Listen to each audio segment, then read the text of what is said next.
Hey gang, we're in Lexington, Mississippi, and the people down here, they know how to barbecue. Check that out for a smoker. Let's go. We're gonna head up this hill to the right here to Oddfellows Cemetery here in Lexington. It looks intriguing. All right, we're coming up the hill here to Oddfellows. Check it out on the right. I see the vultures. Looks intriguing. Very clean. Looks like the older part of the cemetery here is on the left. And I think that's where the lady in red is buried. Be real careful here, holy cow. And we are officially in. Look at that.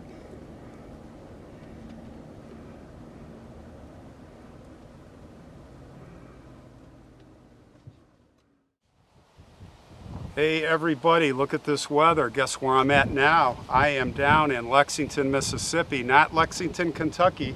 Otherwise you'd see a bunch of snow on the ground. I just got here, it's noon, it's February 23rd. I'm still on my march south, but I stopped off here for Linda Shaldak, who wanted to see the lady in red. And there were a few other requests after her also, so I thought I'd stop and show you guys a pretty intriguing story. And a very intriguing graveyard. Check this out. I think it has a lot of character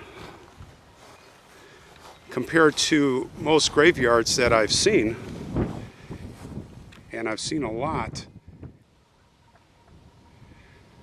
So the lady in red, she was found in 1969 around these parts. She was found in the backyard of a home. These guys were putting a septic tank in, and they were using the backhoe and hit something.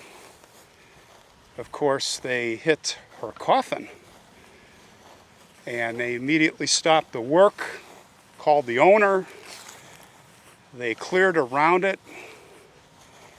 and sure enough, it was a coffin, but it wasn't any other coffin that you'd normally see.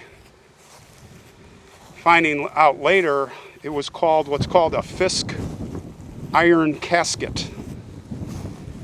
Now they would do these caskets back in the old days to preserve these bodies, because they would be, this was in a situation where they would be transporting the body probably on the train for several hundred miles, and they'd want the body to be preserved.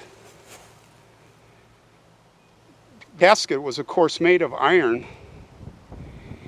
and they would put a piece of glass on the top so you could look in and see the face to identify. And there was a lot of diseases back in those days, and they did not want people opening caskets and catching diseases, smallpox and typhoid fever, actually before smallpox in the 1800s, so it was a big one. Yellow fever, can go on and on. But these caskets were popular in the mid-1800s, and they offered a lot of advantages that the wooden coffins didn't have. This is really interesting. Just said God's will be done.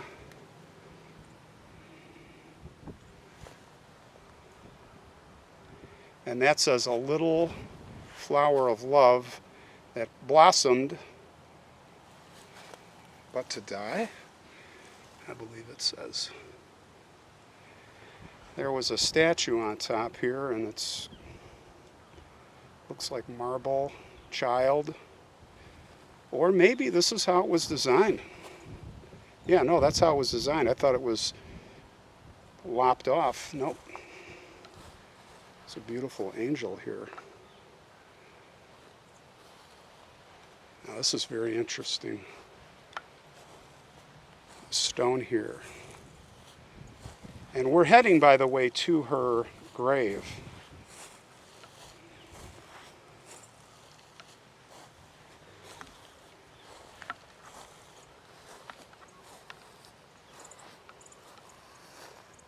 Interesting. Born in 1789. Wow.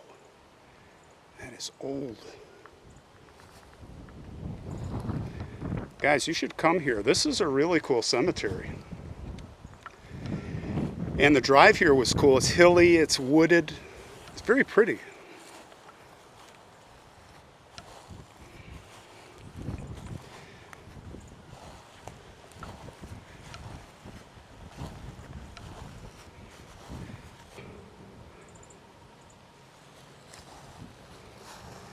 They are right now trying to figure out who she was still. She wore a long velvet red dress, which of course is what she is known for, the lady in red. She had buckled shoes on, I believe. And she had long, dark hair, almost black. Supposedly it was brown, very dark. And she was said to be absolutely gorgeous. And she was pickled, I'll call it pickled, in alcohol. Now the coffin was sealed, and I guess she was in pristine condition. Absolute pristine condition.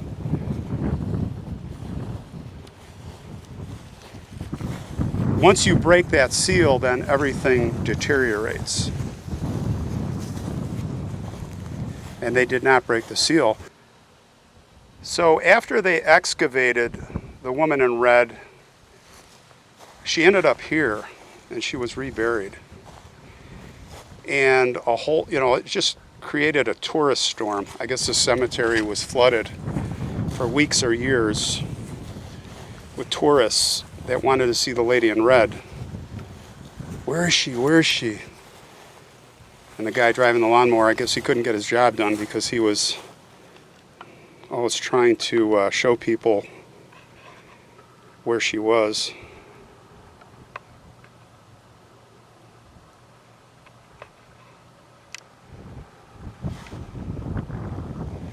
These dates go pretty far back.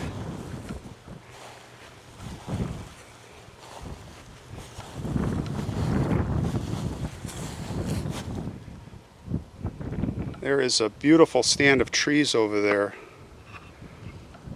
at the top of the hill.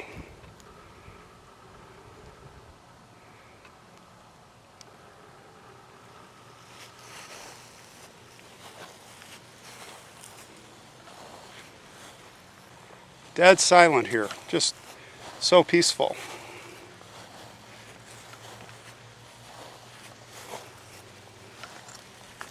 Here is a little girl, looks like Carrie Watson. Born December 14th, 1868. Died August 20th, 1878.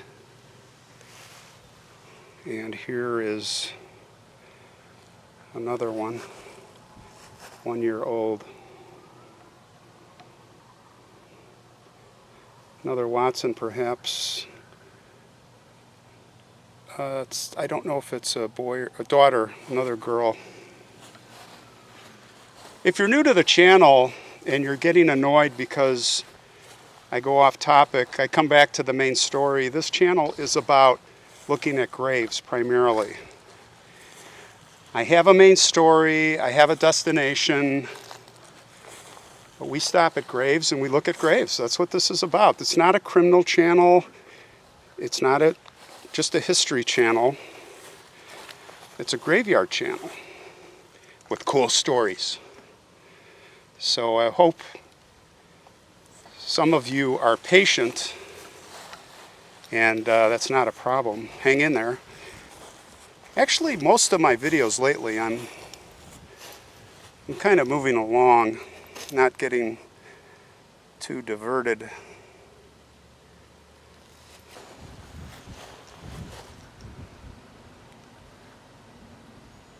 Now, there is a worthy diversion. I'm going to pivot this way just to look at a couple of graves that I see that are really interesting.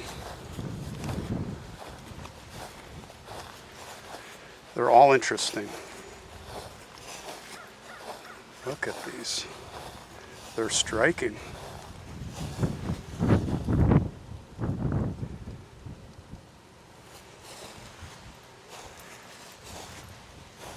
There ahead I see two little lambs and a dove. I don't think there are any markers for these children other than this.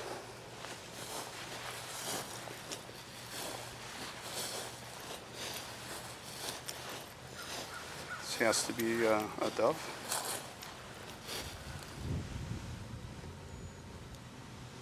Another child here.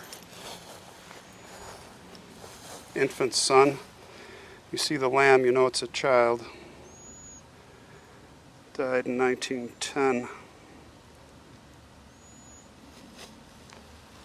What I wanted to show you, and also myself investigate. Oh, look at, I just keep getting diverted, I'm sorry, but I know most of you, this is what you want. Woodmen of the world. We talked about that in the one episode I did with the fireman at Mount Carmel, Mr. Mutter. But look at these. Look at these two gravestones here. Really interesting. Ship's anchors, cross, flowers. On this one, there's all kinds of things that have meaning. There's two of them, obviously. What do you suppose the meaning of the pots are? Or these urns? These look like urns. And what is that? Does anybody know?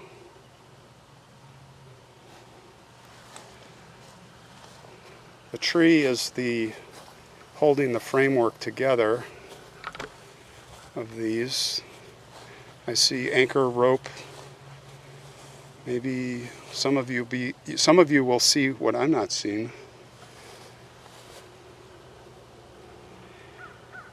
Wife of J.E.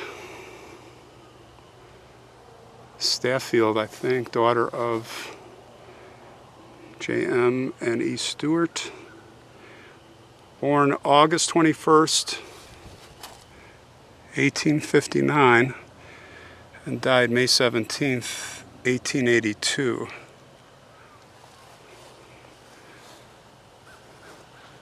There's also an inscription down here. Maybe someone can do your magic. We've got a few people with us in the family that are amazing at finding the genealogy stuff. If you find it, I'll pin it. Look how amazing this is. The rope is still almost in perfect condition. It looks like limestone. It has a marble base. Well, see, now this is a good example. I was going to say, how could the limestone be in such good a shape as old as this is, 1881? Why? Because we're in Tennessee, we're not in Chicago. It's not getting crushed with the winters. Because if this were in Chicago, there would be almost nothing left of this. There'd just be a lump of salt, as I call it. But we have the anchor here. So I'll just let you guys read the inscription. This is a 20-year-old, 20 years and 1 month for a woman. Maddie I. And below J.M. and E. Stewart.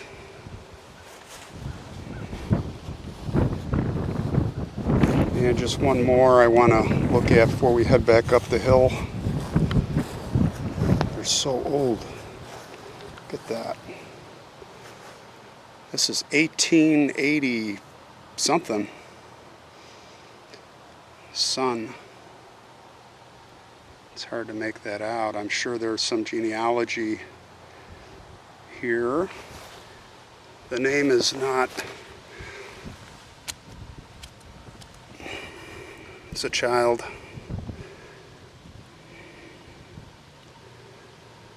Rivers, last name. All right, let's climb back up that hill.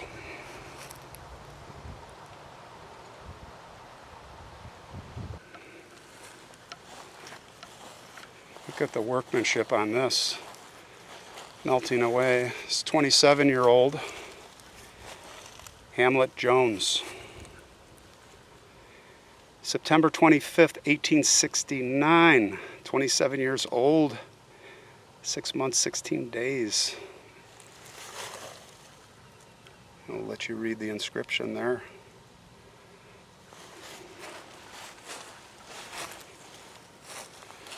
There is also another. Many of these are laid down in the ground, which I think is a good thing to do, so they don't crumble away. This is Lena Hamlet. 3 years old, it looks like. A little flower of love that blossomed. Can't read the rest of it, it's too dark. Perhaps you can see it.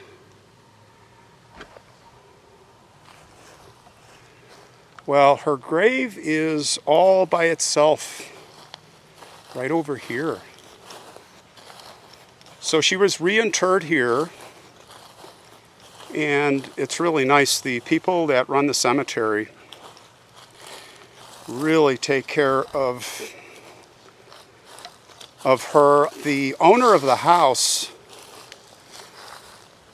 hired an attorney. He's got titles that go back to, I think, 1835. I think that's a total guess.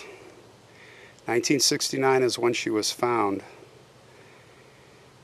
And he is, when I say titles, he has titles to the house, this Egyptian plantation location. And he is hiring an attorney, and he is going to be looking into the history, see if they can find out who she was. Now, I mean, she was buried there. They had to live there or something. There had to be a reason she was there. Think about it. It was also indicated that one other way to find her is finding the make and model of the Fisk coffin that she is in. And she is here. She is in that coffin. I don't think they broke the seal. I don't know if they put her in a vault. It would be really interesting to find out from the people that reburied her. Did they put it in a vault? Did they just put it back in the ground the way it was? Hopefully they protected it in some way. And if they can find the history of the Fisk coffins, now I have to imagine if there was any serial number, they would have any information on the coffin itself, which you'd think there would be. Like those escape hatches, remember we saw in that one video I did in Central Illinois?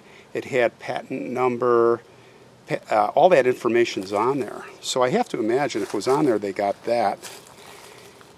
And when I see, they talk about that she was in a red dress and buckles. This glass must be not just the picture face for the, must not just be a little window that they normally do for the face. This has to be a full glass panel of some sort. So I really would love to find out more. It must be in some type of a case. Otherwise the glass would break, at least under the pressure of the ground. Okay, now wait a minute. Hold the horses, hold the horses. Now let's think about this. The guy said that she was beautiful, so that means he saw her. Now look, when I got back to editing, I did a lot of research. I went on Google, you can look. there's a lot of pictures of these Fisk coffins, and there's not one that has full glass. It's all these little portal faceplates. So if they were to see, or he were to see, that she had gloves on, she had buckled shoes, they had to open this thing up. Unless there's a Fisk coffin or a coffin that has a full metal plate, toe to head.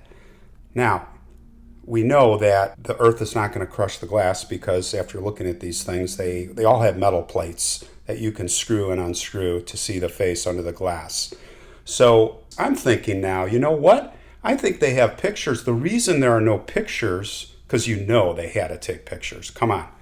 Anybody who's opening and looking at that body is going to take pictures. So I'm thinking they opened this thing up. Now, I'm not saying they did. I'm not accusing.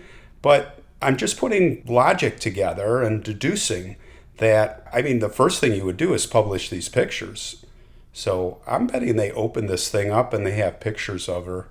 And they don't want to put them out because they'll get criticized. Anyway, let's all do some research on this. We've got a big group here, and we've got some very smart people. Hey, maybe we can solve this thing, who she was.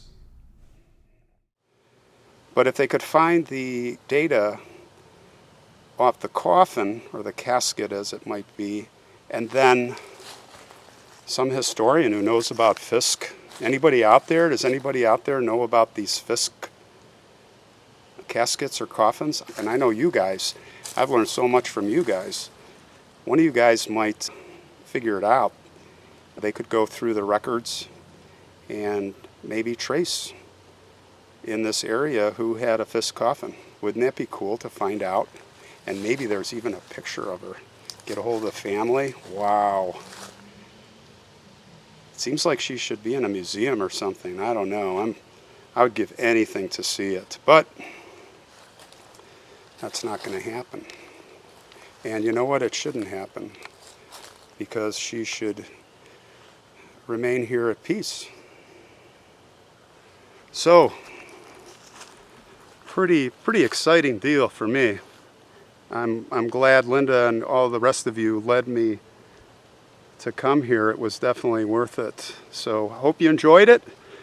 I am heading out from here to Hattiesburg, southern Mississippi, and then we're going to just keep going on the march to New Orleans. So if you want to know what I'm doing, my Instagram followers, I post daily almost where I'm at, what I'm doing on this adventure. So it's going to be 2 or 3 weeks. So anyway, catch you later.